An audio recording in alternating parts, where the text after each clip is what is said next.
Doctor BR Ambedkar Konaseema జిల్లా రామచంద్రపురంలో వినాయక నవరాత్రుల్లో భాగంగా పర్యావరణ పరిరక్షణ కాపాడుకోవడమే లక్ష్యంగా మట్టి వినాయక ప్రతిమలు ఉపయోగించాలని రాష్ట్ర కార్మిక శాఖ మంత్రి వాసంశెట్టి సుభాష్ తండ్రి వాసంశెట్టి సత్యం అన్నారు. వినాయక చవితి సందర్భంగా మట్టి వినాయక ప్రతిమలు, వ్రతకల్ప పుస్తకాలు, శ్రీ లక్ష్మీ గణపతి ఏజెన్సీస్ ఎరువులు, పురుగుమందుల వ్యాపారవేత్త మేకా సురేష్ ఆధ్వర్యంలో మట్టి వినాయక ప్రతిమలు ఉచిత పంపిణీ నిర్వహించారు. ఈ కార్యక్రమానికి ముఖ్య అతిథిగా పాల్గొన్న మంత్రి వాసంశెట్టి సుభాష్ తండ్రి సత్యం చేతుల మీదుగా మట్టి వినాయకుని ప్రతిమలు భక్తులకు అందజేశారు. ఈ సందర్భంగా వాసంశెట్టి సత్యం మాట్లాడుతూ రామచంద్రపురం పట్టణ ప్రజలందరూ మట్టి వినాయకుల ప్రతిమలు ప్రతి ఇంట్లో పూజించుకుని పర్యావరణాన్ని కాపాడాలని తెలిపారు.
ప్రతి సంవత్సరం సురేష్ గారు మట్టి గణపతి విగ్రహాలు ప్రజలందరికీ ఆయన శక్తి కొద్ది పంచిపెడతారు.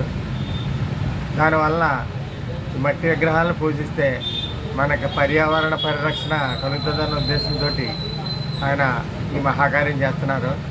ఇది ప్రజలకి గణేశుని ఇవ్వడంతో పాటు పర్యావరణ పరిరక్షణకి ఆయన ఉపయోగపడుతున్న తీరు నాకు చాలా ఆనందంగా ఉన్నది. ప్రజలందరూ కూడా ఒకటే సందేశం, మట్టి గణపతినే పూజించండి, పర్యావరణ పరిరక్షణని కాపాడండి.